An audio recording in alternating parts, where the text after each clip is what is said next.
বাংলাদেশ থেকে যারা তোমরা নিউজিল্যান্ডে পড়তে চাচ্ছ 2026 সালে তোমাদের জন্য এই ভিডিওটা সবচেয়ে ইউনিক ভিডিও হয়ে দাঁড়াবে বিকজ এই ভিডিওতে আমি তোমাদের অ্যাপ্লিকেশন প্রসেস নিয়ে যে ইনফরমেশনটা শেয়ার করব সেটা আমিও কখনো আমার আগের ভিডিওতে শেয়ার করিনি এবং পুরো ইউটিউব এবং ইন্টারনেট জুড়ে তুমি এই ইনফরমেশনটা পাবা না so make sure to take notes with pen and paper because the things you are about to learn from this video is gonna be extremely important যদি তুমি সিরিয়াস হয়ে থাকো to study in New Zealand What's going on everybody? Hope you're doing well. আশা করি তোমরা সবাই ভালো আছো।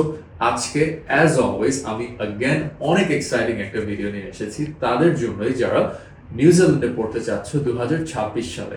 আজকের ভিডিওতে আমি শেয়ার করব তোমাদের অ্যাপ্লিকেশন প্রসেসে কোন কোন জায়গায় তোমরা বাধা ফেস করবে, বিশেষ করে অবস্টাকলস গুলো, এবং কোন কোন জায়গায় তুমি জানতে পারবে যে তোমার ইনফরমেশন গুলো যে গ্যাপ থাকে তোমার প্রসেসে সেগুলো তোমার আজকে কভার হয়ে যাবে।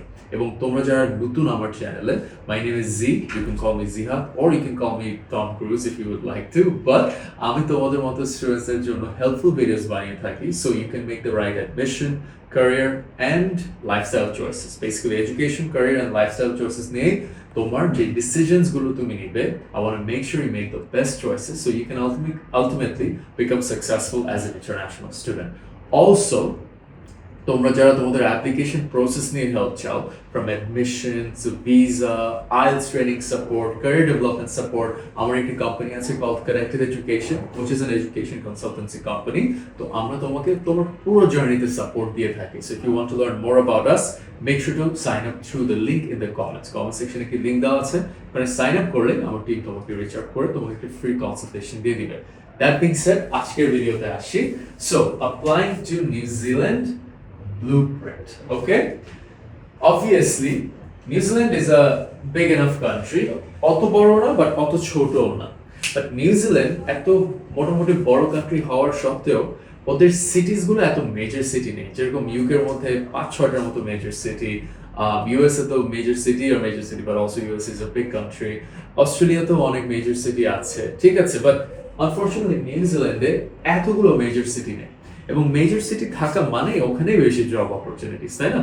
সো যেরকম বাংলাদেশে একমাত্র ঢাকার চিটাগাং বলতে গেলে সবচেয়ে বেশি জব অপরচুনিটি। সো তাহলে আমাকে আগে জানতে হবে যে নিউজিল্যান্ডে যদি আমি অ্যাপ্লাই করতে চাই আমার কোন কোন সিটিজ গুলো সবচাইতে বেশি অপরচুনিটি অফার করে থাকে, এবং দি answer is Auckland and Wellington. এই দুটো সিটি মোটামুটি তোমার নিউজিল্যান্ডে সবচেয়ে বেশি অপরচুনিটিস দিয়ে থাকে।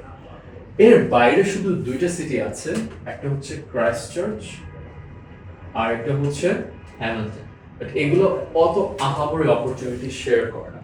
সো তোমাকে যদি আমি দেখাতে চাই যে আমাদের কোম্পানিতে আমরা কিভাবে স্টুডেন্টসদেরকে সেটা দেখাই, হ্যাঁ, যে কোন সিটিতে তার জন্য বেস্ট অপরচুনিটি, এটা একটা প্রোগ্রাম রিপোর্ট যেটা আমাদের সব স্টুডেন্টসরা পেয়ে থাকে। তুমি দেখো এখানে ফার্স্ট ওর জন্য শেয়ার করা থাকে যে তার রিলেটেড কি কি জব হবে, এন্ড দেন তার জন্য কোন সিটিতে সবচেয়ে বেশি জব অপরচুনিটিস হবে। এটা আমরা কিভাবে করি? এটা আমরা লিটারালি সব জব বোর্ডগুলোতে গিয়ে তার রিলেটেড এরিয়া অফ স্টাডির জব টাইটেল ঘেটে আমরা এরকম একটা টেবিল বানাই।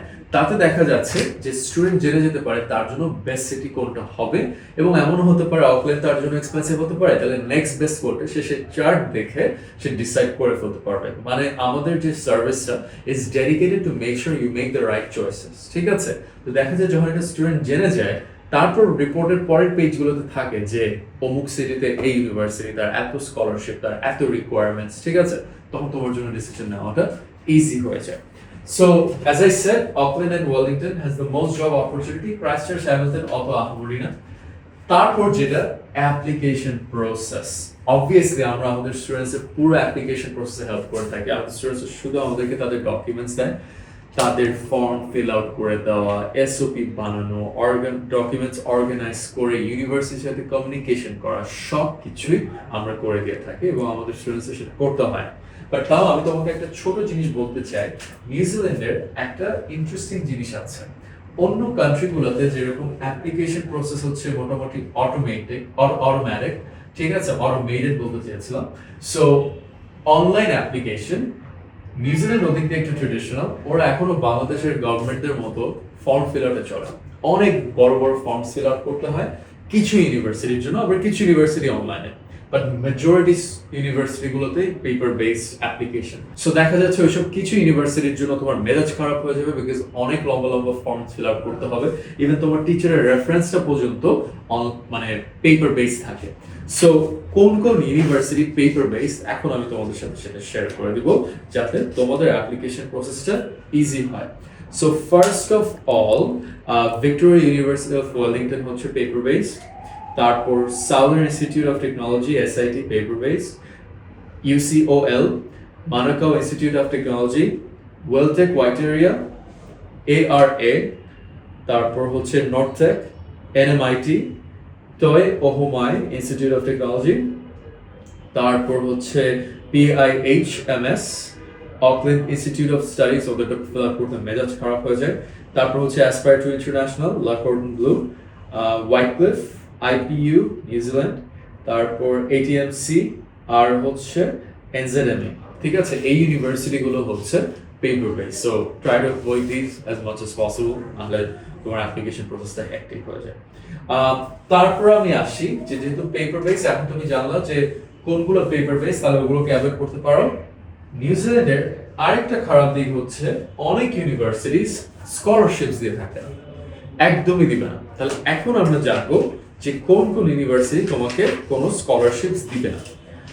সেখানে লিস্টে আছে ফার্স্ট হবে ইউনিটেক, তারপর ইউসিওএল, তারপর Manukau Institute of Technology, Weltec Whitireia, ARA, তারপর Northtec, NMIT, Toi Ohomai Institute of Technology, PIHMS, Auckland Institute of Studies, Aspire to International, Lacordaire Blue, Whitecliff, IPU New Zealand, ATMC, Features NZMA, এগুলো হচ্ছে scholarship দেয় না।